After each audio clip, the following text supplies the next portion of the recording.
Well, hello. Welcome to Morning Coffee with Maddog Merv. And I don't have a coffee mug with me at the moment because, well, I've already had my morning coffee at the little coffee shop here. So you can see by the sun's angle that this is the best that we're going to get today, folks. So I do apologize. But welcome to Morning Coffee with Maddog Merv, coming to you live from Richmond, Virginia. And it is absolutely beautiful here. You can see it's just so darn green. The one thing that's really strange for me is being here and how there's just so much greenery. I'm used to Utah where it's an open place and you can see, everything around you. Where here, I don't even know where the next road is because it's all covered with bushes and trees. So kind of a wonderful place, at least for me. I love being here. I'm here for a conference where I'm going to be flapping my gums on Tuesday in a session. So glad to be here. Don't really have anything in the way of a shout out that I prepared today. So we'll skip doing the shout out. I apologize. But we'll get into what we did on the channel last week. And sorry, I'm right out in front of the hotel. This was as close as I could get a spot to just kind of chill and talk to you folks. So what did we do? Oh, last week we did the Warlock build, and man, another car project that I'm absolutely happy to be done with.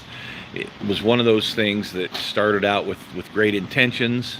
Hey, good morning, Chris. Good to see you. It's bright and ugly back there, back there at home. 2 hours difference here for sure. As you can see, the sun's up here.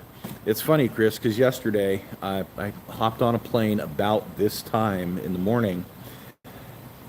The sun had just come up. And I traveled pretty much all day, got here to Virginia, and the sun was already down. I was like, oh my gosh. That was an interesting day, but the travel was okay. With that Warlock build, I'll be honest with you guys, I got to a certain point and I got to get this thing done. I just wasn't into it anymore. Gloom and doom. Gloom and doom.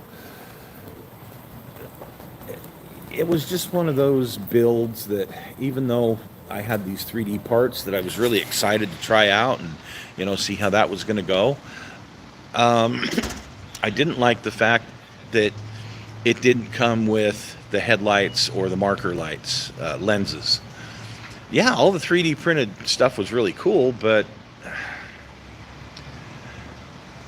without the lenses, really? So he was recommending that you use like a UV epoxy, fill them in with the UV epoxy and, give it your UV light thing. And okay, well, that's great. But headlights of that era have texture to them. So really you need to raid the parts box and hopefully you can find some headlamp lenses that are, concave, convex, whatever it is. They're kind of rounded. Let's just put it that way. And hopefully you can find some that'll fit. Great. Otherwise, oh, heck no. We're not doing that crap out here. Not on a Sunday, for God's sake. Anyway, I digress. That was a real bummer because I really wanted to show you guys, hey, these are some cool 3D printed parts that are available to you as well. But to me, they're incomplete without those lenses, particularly your turn signal lenses. Okay, I guess you can cut some acetate and put on there. It's still not going to look right. So anyway, to me, that kind of kiboshed the build. And when I started to try and raise it and ran into problems, that was no bueno as well. So, okay. Glad to have that one done. Tomorrow, though, we're going to go into a realm of something that's just really, Jesus Christ, sorry, people. Didn't mean to say that, but the frustration level on a Sunday morning, you're out here doing sawing shit. Anyway, tomorrow we are going to be doing some Warhammer. So I've got my oldest son. He is into gaming, different types of gaming. He's always been into gaming, but now with his oldest son, he's gotten into Warhammer. Yeah, I know chores need to be done, but not on a Sunday. Anyway, what he decided to do was get into this Warhammer with his son.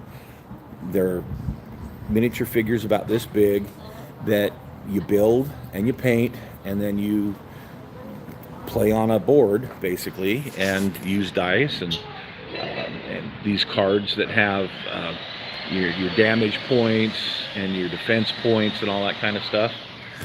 Pretty darn neat. So he comes to me, he says, "Dad, I don't have the time to paint this stuff," which he doesn't. He's very career oriented.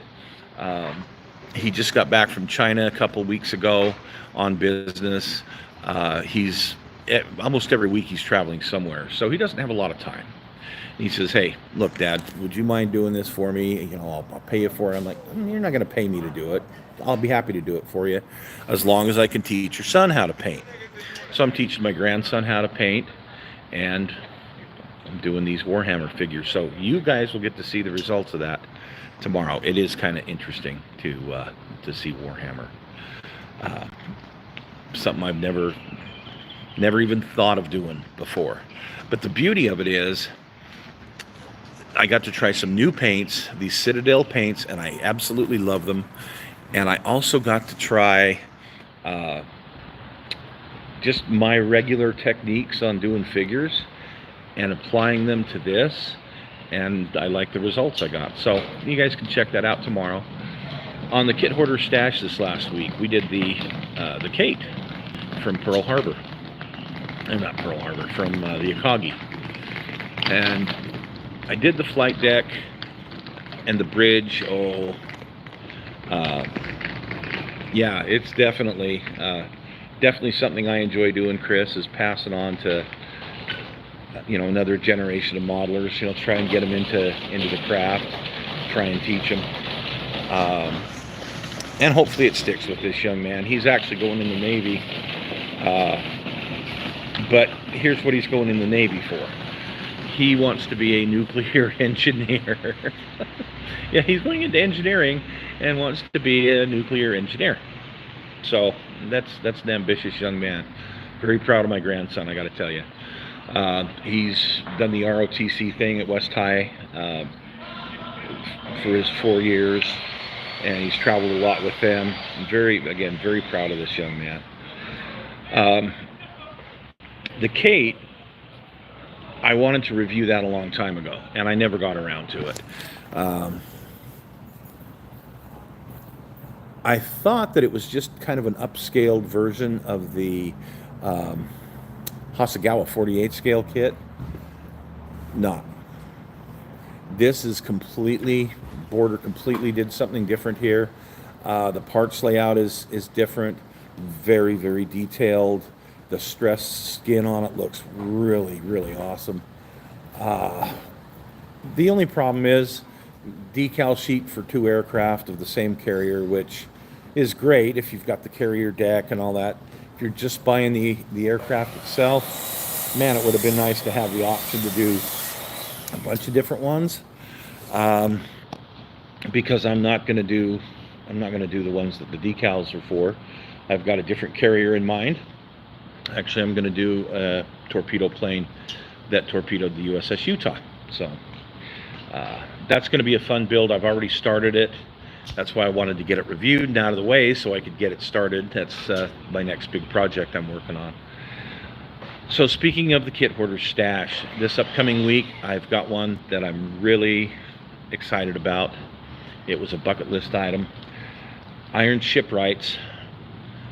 I've been contacting them for the last 3 years. Hey, I want to get one of your USS Utahs. Now, I scratch built one in 1/425 scale like 30 years ago. And since 350th has been really it's gotten a lot of traction. It's been one of those scales that there's so many things available for. I really wanted to get a Utah for my collection. And finally, a few years back, Iron Shipwrights came out with one. Great. And then they kind of had that run and it was done. And they needed to remake the molds, repair the molds, whatever. You can only do so much with the resin mold. So they needed to do some reworking, and they just hadn't got around to it. So enter me 3 years ago, pestering them, hey guys, when are you going to come back out with this? I really would like to have this. It's, one of my bucket list items. Finally, not too long ago, I contacted, I want to say John. I probably got it wrong, but I contacted John. I've known the guy, talked to him several times, but anyway, I got a hold of him, and he says, "Oh yeah, we've re-released it, and now instead of having white metal parts and everything, what do they call that? Resin cast. All these little parts resin cast. They are now doing all the little parts in 3D printing. So the lettuce mass, lettuce mass. There you go. Put some Thousand Island dressing on it. The lattice masts, all of the other fittings, all of the weaponry, they are all done in 3D printing, which is really cool. So the quality is amazing. I got looking at it and I said, oh, I don't want to build this as it was December 7th, because December 7th they had dog houses on all of the anti-aircraft weapons. They had they were 12-foot beams. They were 6x6 beams that were all over the deck, and those they would use to absorb the dummy bombs, the practice bombs, so it wouldn't damage the deck. And that's the configuration she was in when she was torpedoed on December 7th.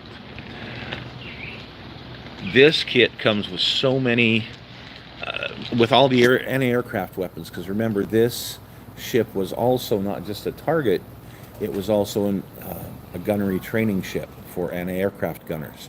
They'd go over, and the crews would go over, and they would try out all of these different weapons. And some were brand new at the time for the fleet. So it was a very valuable ship that way as far as training. And this kit comes with all of that really cool stuff. So I am excited to get working on that. It's going to be my wintertime project this year.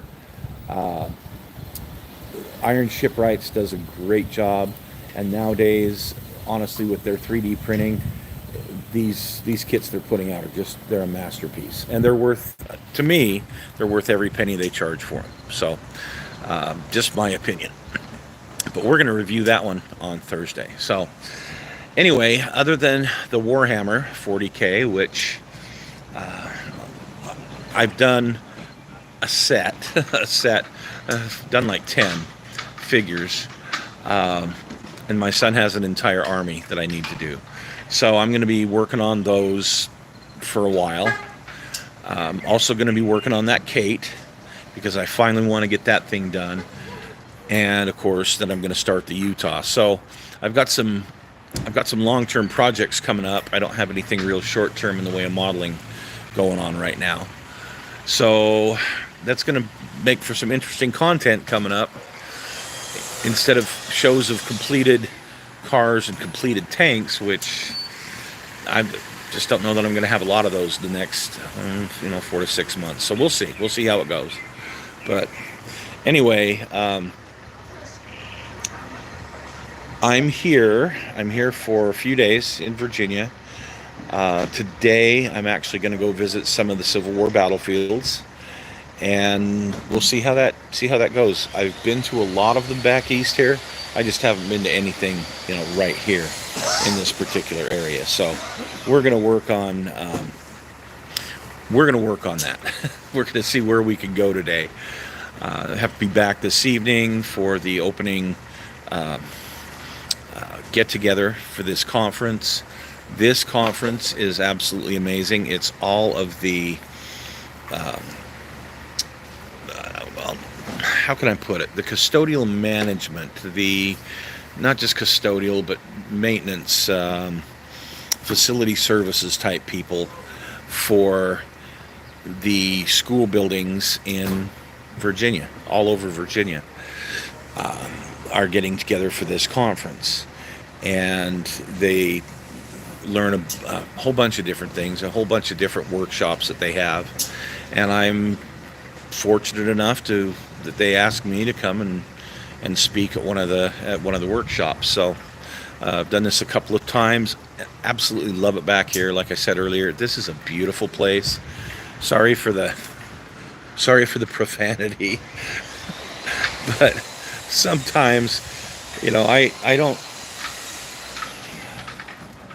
I'm getting to be that guy that Clint Eastwood played in Gran Torino. Get off my lawn. That's what I'm getting to be anymore in life. There's just the tolerance level of this old retired guy isn't what it used to be. So I do apologize, folks. My filter system is also kind of shot, so I don't filter a lot of stuff. You get me the way I am. Chris knows. Chris has had to deal with me enough at the hobby shop. So, by the way, Chris, I am going to give a shout out to you, your wife, actually. Chris is one of these really cool guys. One of my modeling buddies, as I call them. And his wife models as well. And bless her heart, she's a little timid. But I got to tell you, the work she does is great. And I've been privileged, to help her pick out some things in the past that, she was kind of interested in. And she'll build these things and she'll bring them to the shop and, or show us pictures. And I'm like, wow, that's really pretty darn good for someone who's just getting started. And, so shout out, Chris, to your lovely wife. And, the fact that you support her in what she's doing there. That's, you're a great guy. And the fact that, I can tell it brings her enjoyment. So, how cool is that? How cool is that? Hey, from Wisconsin, Ron. Good to see you, buddy. How's the weather up there, by the way? So the weather here, just so that you guys know, and Chris, it's exactly the same as home right now. We're projecting a high, well, not exactly the same. We're projecting a high in the lower 80s, where Salt Lake's going to be in the mid 80s. Big difference is here you got about 60% humidity. At home, yeah, we're about 16% humidity. That's really the only difference right now. But I understand that by the end of next week, we are supposed to be down. They're projecting a freeze on next Friday night. So yeah, we're supposed to be, the weather's supposed to turn for the worst in Utah, and it's that time of year when it happens. Get really good weather, and then all of a sudden the bottom just drops right out, and we're into that time of the year that I'm not real happy about. So it seems to last like 6 months. But anyway, the weather here is going good. Well, you let her know that I really have thought a couple of different times how cool that is that you and her do that together. And you know, kudos to her, Chris, for what she's doing. And again, for you to be that supportive husband. Not everybody has a supportive spouse or significant other, which is tragic. You know, it's not supposed to be that way. You're supposed to be supportive, but not everybody has that. I know a lot of the modeling guys, and you'll relate to this. Most of you guys will relate to this when you go into the local hobby shop, and you know the guys there by the first name. I mean, it's like Cheers, and that's what we used to call the old great model store, was Cheers.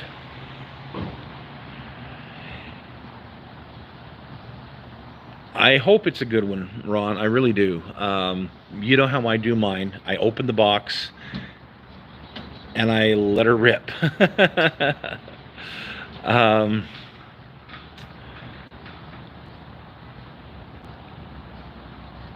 And when I say that, it's whatever I'm thinking, whatever I'm feeling truly about the kit, that's exactly what you get. And so hopefully it's a good review. Hopefully it's a positive enough review. Because really the only thing, and I will tell you, the only thing negative about that kit is every time you get a resin hull of any kind, whatever scale, some of the little minor details are not going to be completely formed. You get an air bubble in there. It's just inevitable. It's how it goes. And every resin shipped kit I've ever built has some air bubbles somewhere in it. And sometimes those little pieces. Well, the nice thing about John, he sends you those extra pieces. I can't remember if he 3D printed them. I think they are 3D printed. And he includes those extra pieces in the kit. So let's say you've got an ammunition locker, a little teeny ammunition locker that has a chunk out of it because of an air bubble. He'll send you like 6 of them 3D printed that you can replace those with. So yeah, I mean, just really there's nothing negative about it, because yeah, you get to you get the replacement parts right then and there, which you don't get with every company, that's for sure. So anyway, it's a neat kit, and I hope you guys enjoy looking at it as much, just looking at the kit as much as I did, because there's a lot of detail in it, a lot of really cool things. So when I was at Great Models, we used to call it Cheers, because everybody knows your name. You would walk in and it was like a big model building family, and a lot of the guys would come in every week, and they wouldn't always buy stuff. Once in a while they would, but sometimes it was just to come in and be a part of the group, be a part of the guys. You know, they'd need to get away from home for a little bit, and they'd come and get to talk models, get to talk about the hobby, get the latest news on what's going on in the hobby, you know, that kind of thing. And you know, I felt like Sam the bartender. It was great.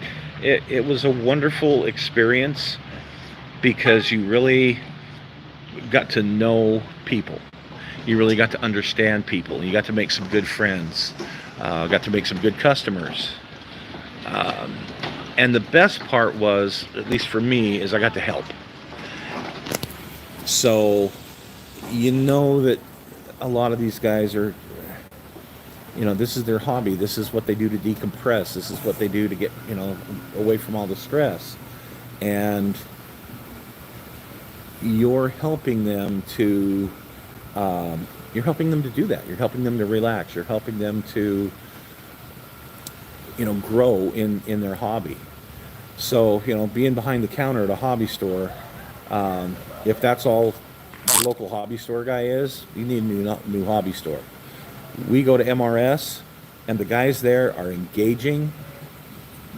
All know everybody by our first names type of thing. It's like Cheers. It's like it should be. And that's part of the reason I love going to MRS, is Doug has built that kind of a environment there at MRS. So again, if you don't have a hobby shop like that, I'm really sorry. Everybody needs if you don't go to a local bar, you need a local hobby shop like a bar, you know. In fact, I was joking with Loic. We're still friends. Loic and I are still really good friends. As you folks know, I work for him every month. I go to his warehouse and help him at his warehouse when he does his open house of his warehouse. He and I were joking the other day how back when we had the retail store, Great Models, I suggested we get a liquor license.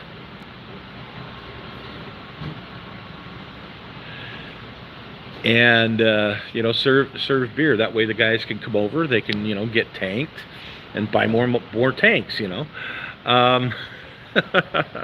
Yeah, a hobby store and a bar all in one. That would have been a great idea. But no, that's good. It's good to see up in Wisconsin. You guys got some rain. I guess back here they had several days of rain, and now all of a sudden it's sunny. But it's good that you're getting some. It's good you're getting some moisture. I'm sure you guys need it up there. I'm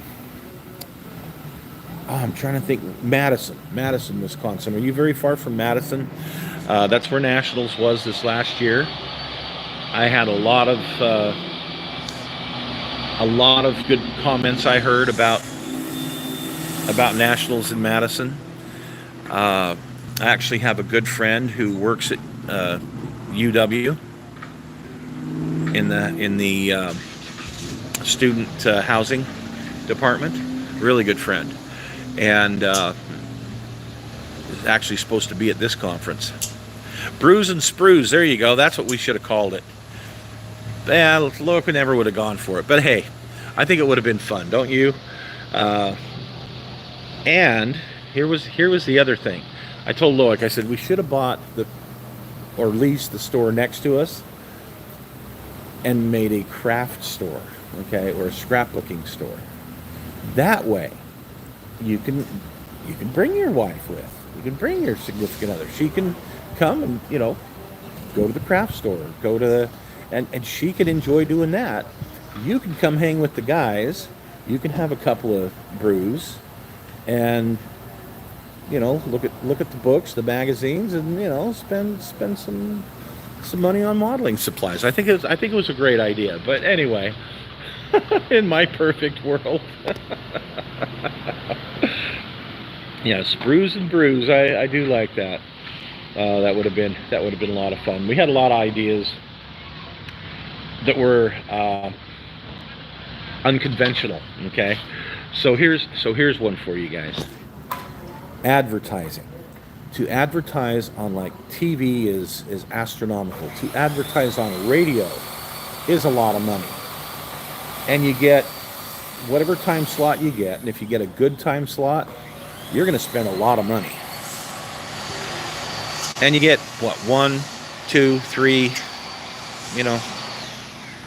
15-second slots, that's a lot of money. Here was my suggestion. So the store had on the front great models, great.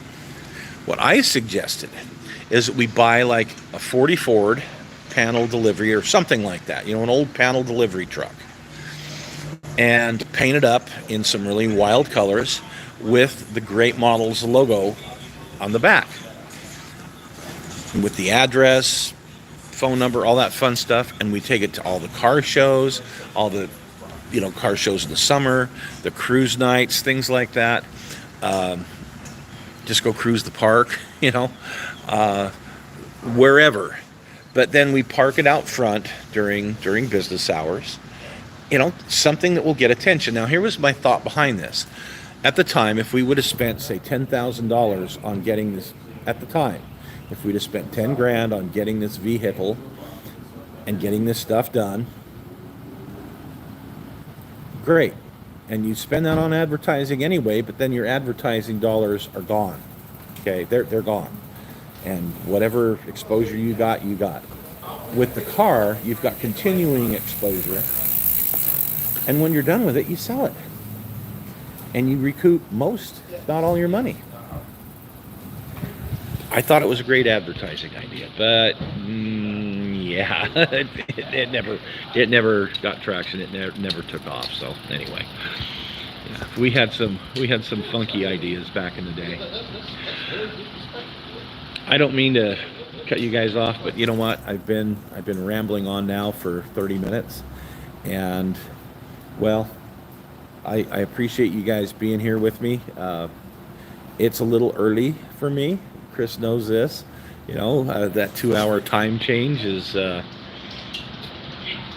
I got up in the middle of the night, what to me is the middle of the night this morning, to go have breakfast and coffee, and you know, I'm partway through my day already. So, but I'm living the dream, guys. I really am.